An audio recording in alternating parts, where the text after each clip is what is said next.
નમસ્કાર, હું Rinku Prajapati public Indian ન્યૂઝમાં આપનું સ્વાગત કરું છું। શરૂઆત કરીએ આજના સમાચારની। ટૂંકી ગલીમાં લારી પાથરણાવાળા પાસેથી હપ્તા ઉઘરાવતો વચેટિયો। આણંદના ટૂંકી ગલી વિસ્તારમાં લારી પાથરણાવાળા પાસેથી બેરક ટ્રક વચેટિયા દ્વારા હપ્તારાજના ખેલ પાડવામાં આવી રહ્યાનું જાગૃત નાગરિક દ્વારા ઉજાગર કરતો વિડીયો વાયરલ કરવામાં આવતા શહેરમાં ચર્ચાનો વિષય બની ગયો છે। આણંદને તાજેતરમાં રાજ્ય સરકાર દ્વારા મહાનગરપાલિકાનો દરજ્જો સમાવેશ કરતા વિકાસ સુવિધાઓ ઊભી થશે તેવી આકાંક્ષા સેવવામાં આવી રહી છે।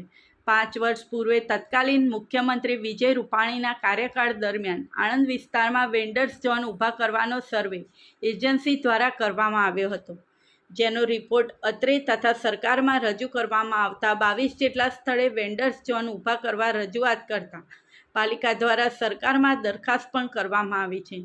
તેમ છતાં વેન્ડર્સ ઝોનની મંજૂરી મેળવવામાં પાલિકાના અનગઢ વહીવટ કે અક્ષમતાના સવાલ વચ્ચે શહેરના કેટલાક વિસ્તારમાં વ્યવસાય કરતા લારી પાથરણાવાળા પાસેથી વચેટિયા મારફતે હપ્તા ઉઘરાવવામાં આવતા હોવાની ફરિયાદ ઉઠી છે। પાલિકા પ્રમુખ દ્વારા આ બાબતે રજૂ આપી સાબિત કરવા ચેલેન્જ અપાઈ છે। આ સાથે આજના સમાચારને અહીં સમાપ્ત કરીએ છીએ।